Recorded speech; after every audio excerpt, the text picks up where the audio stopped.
సత్యమూర్తి గారు, ఈ యొక్క ఇష్యూ స్టార్ట్ అయిన దగ్గర నుంచి ఫస్ట్ అసలు చిన్నప్ప పేరు రాకముందు దాకా కూడా అసలుకి ఆ పేరు రాలేదు, అసలు ఆయన గురించి ఎవరు మాట్లాడలేదు. కానీ కంప్లీట్గా ఆయన పేరు మీదే దందాలు నడిచాయి. బోలే బాబాని ఢిల్లీకి పిలిపించుకొని బెదిరించి మరి కిలో నెయ్యికి 25 రూపాయలు కమిషన్ కావాలని చెప్పి కోరాడు. అదన్నీ వచ్చిన తర్వాత తను చెప్పిన మాట ఏంటంటే అసలు నాకు చిన్నప్పని అంటే ఎవరో తెలియదు అని చెప్పి. వాస్తవానికి ఆ ఫోన్ నెంబర్ కావచ్చు, మిగతాయి కావచ్చు, ఇవన్నీ కూడా అంటే వైవి సుబ్బారెడ్డి గారు అబద్ధం చెప్పేసరికి ఆ అబద్ధంలో దాదాపు ఇంకో 10 చోట్ల దొరికిపోతూ వస్తున్నాడు.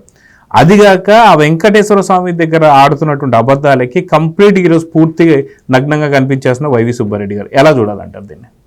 అంటే మీ క్వశ్చన్కి ఇప్పుడు నేను చెప్పబోయేదానికి సంబంధం లేదు, కానీ మీకు సరదాగా ఒక చిన్న కథ చెప్తా, స్టోరీ చెప్తా.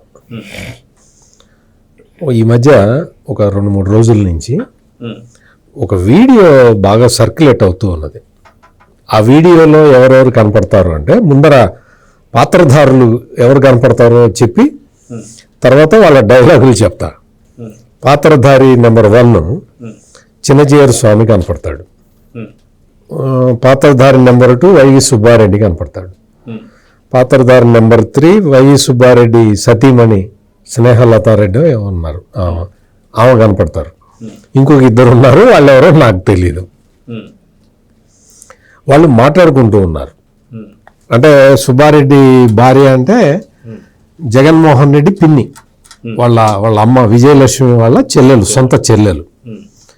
ఈమె చెప్తూ ఉన్నది చిన్నప్పటి నుంచి బాబు అంటే జగన్ బాబు, సన్ని బాబు, జగన్మోహన్ రెడ్డిని చిన్నప్పటి నుంచి బాబుకి వాళ్ళ అమ్మ రామాయణం, మహాభారతం, భాగవతం ఇవన్నీ చెప్పిందిట.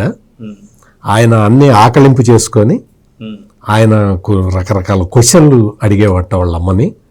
వాళ్ళమ్మ చాలా అద్భుతంగా వాటి మీద వివరణ చెప్పేదిట. చిన్నప్పటి నుంచి కూడా బాబుకి, సన్ని బాబుకి దైవభక్తి మెండుగా ఉందిట. అంటే ఆయనకి ఆయన నిద్రలో లేచి ఇట్లా మూతి ఇట్లా పెట్టి గద పట్టుకొని నేనే ఆంజనేయ స్వామి అన్నట్టుగా ప్రవర్తించేవాట. ఇట్లా పాపం ఆమె చెప్తూ ఉంటే అంత ఆధ్యాత్మికవేత్త అయిన చిన్నజీయర్ స్వామి అమాయకంగా వింటూ ఉన్నాడు పాపం. నాకు అక్కడ చెప్తున్న ఏమని చూసి నవ్వాలో లేకపోతే వింటున్న చిన్నజీయర్ స్వామిని చూసి నవ్వాలో నాకు అర్థం కాలేదు. కానీ మొత్తానికి వాళ్ళిద్దరి మధ్య చర్చ అయితే ఇది డిస్కషన్. అంటే సన్నిబాబు, మీరు చెప్తున్న సన్నిబాబు రామాయణ, భారత, భాగవతాలన్నింటినీ కూడా చిన్నప్పుడే తన 3వ ఏటనే అవపోసన పట్టిన వ్యక్తి మన జగన్మోహన్ రెడ్డి. ఇది ఒక వీడియో గురించి. ఇంకొకటి మా జర్నలిజం ఫీల్డ్కి సంబంధించి ఒక చిన్న స్టోరీ ఉంది. ఏంటి అంటే సాక్షి పేపర్ పెట్టిన కొత్తల్లో జగన్మోహన్ రెడ్డి రోజు ఆఫీస్కి వచ్చేవాట, సాక్షి ఆఫీస్కి వచ్చేవాట. మనకు తెలియదు ఇవన్నీ కూడా, మనకి ఎవరో ఇవన్నీ చూసి ఎవరో ఫ్రెండ్ చెప్తే నాకు తెలిసింది. నేను ఎప్పుడు సాక్షిలో పనిచేయలే, నాకు అంత అదృష్ట భాగ్యం కలగలే. వచ్చి సరే ఏంటి వాళ్ళ ఏం పెడుతున్నారు ఏంటి అని ఏదో హెడ్డింగ్ ఏదో పెడుతున్నారు అంటారు, బ్యానర్ ఐటమ్ ఏంది అది ఇదని అడిగట. ఏదో చెప్పారు వాళ్ళు, అక్కడ ఉన్న వాళ్ళు. మరి ఇక్కడేం పెడుతున్నారు అక్కడేం పెడుతున్నారు అంటే ఇటు పక్కన రేపు పొద్దున వైకుంఠ ఏకాదశి అండి, అందుకని వైకుంఠ ఏకాదశికి సంబంధించి చెబితే వైకుంఠ ఏకాదశి అంటే ఏంటి అని అడిగట.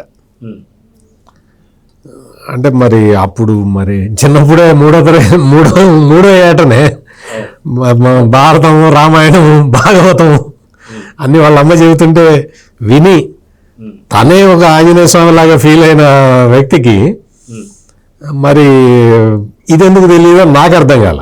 వైకుంఠ ఏకాదశి సందర్భంగా సరే ఆర్టికల్ అయితే రాశారు, ఫోటో ఏం పెడతారు అని అడిగట.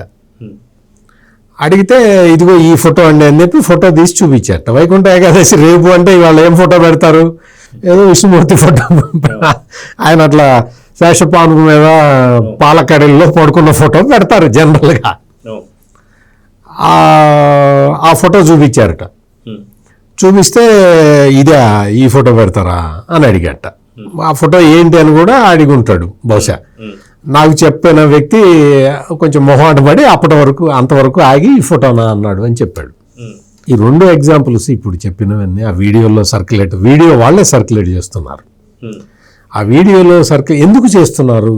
ఆ వీడియోని వాళ్ళ పిన్ని మాట్లాడిన మాటల్ని ఈ వైసీపీ వాళ్ళు ఎందుకు సర్క్యులేట్ చేస్తున్నారు అంటే, మొత్తం హిందూ సమాజం మొత్తం ఈ జగన్మోహన్ రెడ్డి బాబాయ్ వైవి సుబ్బారెడ్డి, ఈ భువన కరుణాకర్ రెడ్డి వీళ్ళందరూ కలిసి చేసిన ఈ మహా అపరాధాన్ని మొత్తం హిందూ సమాజం మొత్తం అసహించుకుంటున్నది. ఈ వైఎస్ఆర్ కాంగ్రెస్ పార్టీ నాయకులకి నమ్మి ఒకసారి అధికారం ఇస్తే ఇంత నీచానికి పాల్పడతారా అని చెప్పి హిందూ సమాజం మొత్తం ఈ జగన్మోహన్ రెడ్డి అండ్ కంపెనీ పట్ల చాలా ఏహ్య భావంతో ఉన్నది ఇప్పుడు సొసైటీ. అందుకని శనిబాబుకి అంత రామాయణం అంటే చాలా ఆసక్తి, మహాభారతం అంటే ఇప్పటికి 10 సార్లు అటు ఇటు చదివాడు. భాగవతం అయితే అసలు రాసేటప్పుడు ఈయనే ఉన్నాడు అన్న ప్రచారం చేసుకుంటే ఆయనకి ఏదన్నా హిందువుల్లో సాఫ్ట్ కార్నర్ ఏమన్నా వస్తుందేమోనని చాలా రకరకాల ప్రయత్నాలు చేసుకుంటూ ఉన్నాడు. అంటే వాళ్ళ కుటుంబ సభ్యుల్లోనే ఇది అనుకుంటున్నారండి సార్. ఒకవేళ రాజకీయ నాయకుడు కాకపోయి ఉంటే ఒక పెద్దంజీరో అలాంటి వాటికి వెళ్ళిపోయేవాడు, కానీ రాజకీయాల్లో రాబట్టి అలా ఆగిపోయాడు అన్నట్టు కూడా ఆగిపోయాడు. ఆ టైపులో ఇట్లా చేసుకుని ఇటువంటి పాపిష్టి పనులు, అధికారంలో ఉన్నప్పుడు పాపిష్టి పనులు చేయటం ఎందుకు? ఈ రోజుల్లో దాన్ని కవర్ చేసుకోవటానికి రకరకాల ప్రయత్నాలు చేసుకోవటం ఎందుకు? ఇది నా ప్రశ్న. ఈ ప్రశ్న వేయటానికి మీకు ఇంతసేపు చెప్పాను నేను. ఈ వైవి సుబ్బారెడ్డి అనే వ్యక్తి ఇందాక దుర్గా కుమార్ గారు చాలా విశదీకరించి చెప్పారు. ఆయన పొద్దున్నే ఇంటి లోపలికి వెళ్ళేటప్పుడు ఆవుకి దండం పొద్దున్నే బయటకు వచ్చేటప్పుడు, రాత్రిపూట లోపలికి వెళ్ళేటప్పుడు ఆవుకి దండం పెట్టుకుందే ఇంట్లోకి పోడని, ఆవుకి దండం పెట్టుకుందే బయటికి రాడని, అట్లా రకరకాలుగా మొత్తం చెప్పారు కదా. మరి అటువంటి వ్యక్తి నెయ్యిలో కల్తీ జరిగింది. ఈ కల్తీ జరిగిన రిపోర్టు CFTRI రిపోర్టు వచ్చింది. ఆ రిపోర్టు దీన్ని ల్యాబ్కు పంపించండి అని 2022 సంవత్సరం మే 22వ తారీఖు నేనే సంతకం పెట్టి ఇచ్చాను అని చెప్పాడు ఈ సుబ్బారెడ్డి. మే 22వ తారీఖు సంతకం పెట్టి ఇస్తే నువ్వు ఆ తర్వాత ఏమైందా ఈ రిపోర్టు, నేను మే 22వ తారీఖు అడిగాను కదా, ఆ రిపోర్ట్ వచ్చిందా CFTRI రిపోర్టు అని అడగాలి కదా. అది నీ బాధ్యత. పోని నువ్వు చాలా బిజీ పర్సన్వి, అసలు నీకు భూప్రపంచంలో అన్ని కార్యక్రమాలు నువ్వే చేయాలి, చాలా బిజీగా ఉంటావు, నువ్వు అడగలేదు. నీ స్టాఫ్ అంతా ఉంటుందిగా, వాళ్ళు తెచ్చి చూపించాలిగా, వాళ్ళు తెచ్చి చూపించలేదు. ఇప్పుడు ఇందాక దుర్గా కుమార్ గారు చెప్పారు కదా, ఆఫీసర్లు, టాప్ మోస్ట్ ఆఫీసర్లు, ఆ GM ప్రొక్యూర్మెంట్ వాళ్ళందరూ వచ్చి అయ్యా ఇది రిపోర్టు చూడండి, ఇక్కడ ఏదో కల్తీ ఉందట అని రిపోర్టు నీకు చూపించారు. ఇది CBI ఛార్జ్షీట్లో ఉన్నది. నువ్వేం చేయాలి? ఏం చేసావు? నువ్వు ఆ రిపోర్టు చూసి చిన్నప్పని పిలిచి, అరే రిపోర్ట్ ఇటు వచ్చింది చూసుకోపో అంటే కిలోకి 25 రూపాయల కమిషన్ కావాలని అడిగొచ్చాడు. ఇంతనే జరిగింది, స్థూలంగా జరిగింది ఇదే కదా. సూక్ష్మంగా అన్నీ వస్తాయి, అన్నీ సూక్ష్మంగా కూడా వస్తాయి. ఎన్ఫోర్స్మెంట్ డైరెక్టరేట్ వస్తే కిలోకి 25 రూపాయల చొప్పున ఎంత అయిందో వాళ్ళు లెక్కలు వేసుకుంటారు, మనం లెక్కలు వేయకపోయినా వాళ్ళు వేస్తారు. ఇన్ని అబద్ధాలా? కాడూరు చిన్నప్పన్న నాకు సంబంధం లేదని చెప్తావా? కాడూరు చిన్నప్పనికి నీకు సంబంధం లేదా? ఫోటోలు వచ్చినాయి కదా, ఎన్ని ఫోటోలు వచ్చినాయి? అన్ని ఫోటోలు వచ్చినాయి. విశాఖపట్నంలో మొత్తం నిన్ను ఎప్పుడైతే మీ సన్నిబాబు ఉత్తరాంధ్ర ఇన్ఛార్జిగా వేశాడో, తిరుపతి అసైన్మెంట్ అయిన తర్వాత ఉత్తరాంధ్ర ఇన్ఛార్జిగా వేశాడు. ఈ తిరుపతి అసైన్మెంట్లో వచ్చిన డబ్బులన్నీ తీసుకెళ్లి ఉత్తరాంధ్రలో ఫ్లాట్లు కొన్నారు. ఎవరు కొన్నారు? కడూరు చిన్నప్పన్న. అన్ని ఫ్లాట్ మీరు వెళ్ళి విశాఖపట్నంలో ఒక్క అపార్ట్మెంట్ కొనండి, మీ జీవితంలో మీరు సంపాదించినంతా కూడా ఒక్క అపార్ట్మెంట్ కూడా రాదు. అటువంటిది ఈ కడూరి చిన్నప్పన్న 18-19 అపార్ట్మెంట్లు కొన్నాడు. ఎట్లా కొంటావు? నీ జీతం ఎంత? కడూరి చిన్నప్పన్న అంటే ఆ డబ్బులన్నీ ఈ పెద్ద మనిషివి. ఈ పెద్ద మనిషికి ఆ చిన్న మనిషి బినామీ. ఇదే కదా మనకి సింపుల్గా అర్థమయ్యేది. ఇదే కదా సిట్లో కూడా ఇచ్చింది సార్. వాస్తవానికి కడూరు చిన్నప్పన్నకు పూర్తి సంబంధించి 5 ఏళ్ళకి గాను 65 లక్షలు మాత్రమే తని. కానీ 18 ఫ్లాట్లు కొన్నాడంటే ఎక్కడి నుంచి కొన్నాడు? ఎట్లా కొన్నాడు? ఇందాక మీరు చాలా ఫోన్ నెంబర్ కూడా చెప్పేశారు. ఆ ఫోన్ నెంబరు సిబిఐ సిట్ ఆఫీసర్లు కంటతా పట్టారో లేదో కానీ ఇప్పటికి మీరు 4-5 సార్లు మీరు ఆ ఫోన్ నెంబర్ అలవోకగా చెప్పేస్తూ ఉన్నారు. అంటే మరి కడూరి చిన్నప్పన్న మరి ఆ ఫోన్ నెంబర్ వాడటం మరి నాకు ఇవ్వలేదే? సుబ్బారెడ్డి ఫోన్ నెంబర్ నాకు ఇవ్వచ్చు కదా, వాడుకో సత్యమూర్తి ఇవ్వచ్చు కదా, ఎందుకు ఇవ్వాల? కడూరి చిన్నప్పన్నకే ఎందుకు ఇచ్చాడు? అతను నీకు బినామీ కాబట్టి ఇచ్చాడు. నాకు సంబంధం లేదు కడూరి చిన్నప్పన్నతో అన్నావు. ఇంకొక అతను ఆ పల్లి ఈశ్వర్ రెడ్డి అని ఒక అతను ఉన్నాడు. అతను చేరెడ్డి భాస్కర్ రెడ్డి రిలేటివ్. అతన్ని వేసేశారు. రిపోర్ట్ వచ్చినా కానీ అతను చూపించలేదని చెప్పి అతన్ని వేసేశారు. అంటే నిన్ను నమ్ముకొని నీ దగ్గరికి ఉద్యోగాలకి వచ్చిన అతి చిన్న చిన్న సాధారణ కుటుంబాల నుంచి వచ్చిన వేస్తున్నావు. ఎరా బలి పశువుల్ని చేస్తున్నావు.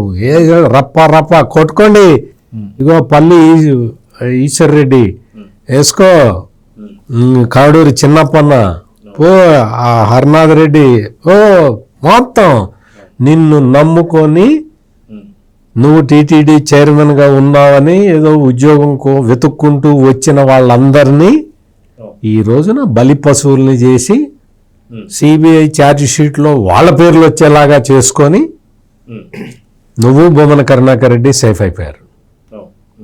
ఇది కరెక్టా? రామాయణంలో, భారతంలో, భాగవతంలో ఇటువంటివి ఉన్నాయా? ఇట్లాగే ఉన్నాయా? నిన్ను నమ్ముకొని వచ్చినోడికి అన్యాయం చేయి అని ఉన్నదా? ఏమి తెలుసుకున్నావు? ఏమి చదువుకున్నావు? ఏమి నేర్చుకున్నావు? నువ్వు పొద్దున సాయంత్రం మధ్యాహ్నం లేకపోతే నువ్వు ఆదివారం పూట మొత్తం గోపూజ చేస్తే కాదు. మానవ సేవే మాధవ సేవ అన్నారు. అది కూడా తెలుసుకోవాలి కదా. నీకు మానవుడికి సేవ చేస్తే దేవుడికి సేవ చేసినట్టు. నేను గోవుకి దండం పెడతాను, ఈ పక్కన వేసేస్తానంటే కాదు, తప్పు. నువ్వు నేరం చేశావు. డబ్బులన్నీ ఎటు నుంచి ఎటుపోయినాయో, నీ దగ్గరికి ఎట్లా వచ్చినాయో మొత్తం ఎన్ఫోర్స్మెంట్ డైరెక్టరేట్ బయటకు తీస్తుంది, గ్యారంటీ, అందులో డౌటే లేదు. నువ్వు వాడు నా మనిషి కాదు, వీడు నీ మనిషి కాదు, ఎంతమందిని బలి పెడతావు? ఈ రోజున బయటకు వచ్చిన విషయం ఏంటంటే ఈ సిఎఫ్టిఆర్ఐ రిపోర్టు నీ దగ్గరకు వచ్చింది, నీకు చూపించారు. నీకు చూపించిన తర్వాత కూడా 2 సంవత్సరాల పాటు నిరవధికంగా అదే నెయ్యి, యానిమల్ ఫ్యాట్ కలిసిన నెయ్యినే తీసుకొచ్చి వాడావు. ఆ సిఎఫ్టిఆర్ఐ రిపోర్ట్ వచ్చిన తర్వాత ఇంకా పెద్ద ఆర్డర్ ఇచ్చారని చెప్పి ఇంకా 1,00,000 లీటర్లు ఎంతో ఆర్డర్ ఇచ్చారు. ఎట్లా ఇస్తావు నువ్వు? ఎట్లా ఇస్తావు? అన్నీ నాకు తెలియదు, గుర్తులేదు, మర్చిపోయానని చెప్పి తప్పించుకునే ప్రయత్నం. నిన్ను నమ్ముకొని వచ్చిన వాడిని బలిపశువుని చేసే ప్రయత్నం. నీకు ఆయన మీ సుబ్బారెడ్డి వాళ్ళ రిలేటివ్ ఒక ఆయన ఉన్నాడు, మద్ది విజయభాస్కర్ రెడ్డి అని. ఆయన డైరీ ఎక్స్పర్ట్, అంటే పాడి పరిశ్రమకు సంబంధించిన ఎక్స్పర్ట్. అతను కూడా సుబ్బారెడ్డి ఎట చెప్తాడో అట చేశాడు పాపం. అతనే వెళ్ళి ఆ కులకర్ణిని, మిగిలిన సైంటిస్టు సురేంద్రనాథ్ని వాళ్ళందరినీ కూడా తీసుకొచ్చి ఇందులో పెట్టాడు. వాళ్ళందరూ కూడా పాపం చేశారు. ఈ మధ్య విజయభాస్కర్ రెడ్డి మొన్ననే చాలా బాధపడ్డాడు, ఏడ్చాడు ఇంకా దాదాపుగా. ఇంకా నన్ను తీసుకొచ్చి ఇటు ఇరికిచ్చారు, నేను దేవదేవుడికి అపరాధం చేశాను ఈ తుచ్చమైన డబ్బుల కోసం అని చెప్పి అతను తీసుకున్న డబ్బులు, బంగారం, గోల్డ్ బిస్కెట్లు అవన్నీ ఇచ్చేశాడు. ఆ తర్వాత కులకర్ణైన అతను కూడా అదే బాధ. అందరూ ప్రతివాడు ఇందులో సురేంద్రనాథ్ అతను ఏడుస్తూనే ఉన్నాడు. వీళ్ళందరూ సైంటిస్టులు, నేను చెప్తున్న పేర్లు. వాస్తవంగా సైంటిస్ట్ అంటే వాడు ఇటువంటి పనులు చేయటానికి కాదు కదా వాడు అక్కడ ఉండేది. ఇప్పుడు మీరు ఏదో బ్లడ్ రిపోర్ట్ కావాలని ఏదో వెళ్తారు డయాగ్నోస్టిక్ సెంటర్కి, వాడు అక్కడ ఉన్నాడు ఖచ్చితంగా చేసి ఇస్తే మీకు డాక్టర్ మంచి మందు ఇస్తాడు, మీకు ఏదైనా తగ్గుతుంది. వాడే నువ్వు తప్పుడు రిపోర్ట్ ఇస్తే, డాక్టర్ తప్పుడు మందు ఇస్తే మీకు రోగం ఎట్ట తగ్గుతుంది? సింపుల్. అందుకని ఈ శాస్త్రవేత్తలు చాలా నిక్కచ్చిగా ఉంటారు, ఉండాల్సిన అవసరం కూడా ఉంది. అటువంటి శాస్త్రవేత్తల్ని తెచ్చుకొని ఈ మహా అపరాధంలో భాగస్వాముల్ని చేశాడు వీళ్ళందరూ కూడా. ఈ రోజున వాళ్ళందరూ పశ్చాత్తాపం పడుతూనే ఉన్నారు. ఈ కాడూరి చిన్నప్పన్న గురించి కూడా ఒక 2 ముక్కలు చెప్పాలి. ఈయనకి పశ్చాత్తాపం సంగతి పక్కన పడేసి ఇతను చెప్తున్నాడు, సిబిఐ సిట్ వాళ్ళు నన్ను చాలా బలవంతం చేస్తున్నారు, నన్ను సుబ్బారెడ్డి పేరు చెప్పమని నా మీద ఒత్తిడి చేస్తున్నారు, నేను సుబ్బారెడ్డి పేరు చెప్పట్లేదు, సుబ్బారెడ్డి గారు అది ఇదని ఏదో చెప్తూ ఉన్నాడు. అంటే అర్థం ఏంటి? ఈ కాడూరి చిన్నప్పన్న ఎంత విశ్వాసపాత్రుడు ఈ సుబ్బారెడ్డికి. అందుకనే ఇన్ని కోట్లు, వేల కోట్ల టర్నోవర్ అతని మీద వదిలేశాడు. అంత అంటే నువ్వు ఎంత ఈ కాడూరి చిన్నప్పన్న సుబ్బారెడ్డిని సపోర్ట్ చేసిన, సుబ్బారెడ్డి కాడూరి చిన్నప్పని సపోర్ట్ చేసిన, వీళ్ళిద్దరూ కలిసి దేవుణ్ణి సపోర్ట్ చేయలేదు కదా. దేవుడు ఎందుకు వీళ్ళని స్పేర్ చేస్తాడు? అది ఇప్పుడు ఈ కేసులో జరగబోతున్నది. సుబ్బారెడ్డి చెప్తున్నవన్నీ అబద్ధాలే అనేది ప్రూవ్ అయిపోయింది. సుబ్బారెడ్డి పిఏ, ఈ కాడూరి చిన్నప్పన్న సుబ్బారెడ్డి పిఏ కాదు అని ఫస్ట్ చెప్పిన వ్యక్తి జగన్మోహన్ రెడ్డి. ఆయన ఫస్ట్ ప్రెస్ కాన్ఫరెన్స్ పెట్టి ఇతను పిఏ కాదు, ఈయన వేరే వాళ్ళకి పిఏ అని చెప్పాడు. అంటే ఈ బ్యాచ్ అబద్ధాల మీదే బతుకుతూ ఉన్నారు, అబద్ధాలు చెప్పుకుంటూ రాజకీయం చేస్తున్నారు. దేవదేవుడికి అపచారం చేసి కూడా ఇంకా సిగ్గు లేకుండా అబద్ధాలు చెప్తున్నారు అంటే ఇంకా వీళ్ళ పాపానికి నిష్కృతి లేదు. Please subscribe to Leo news for more videos.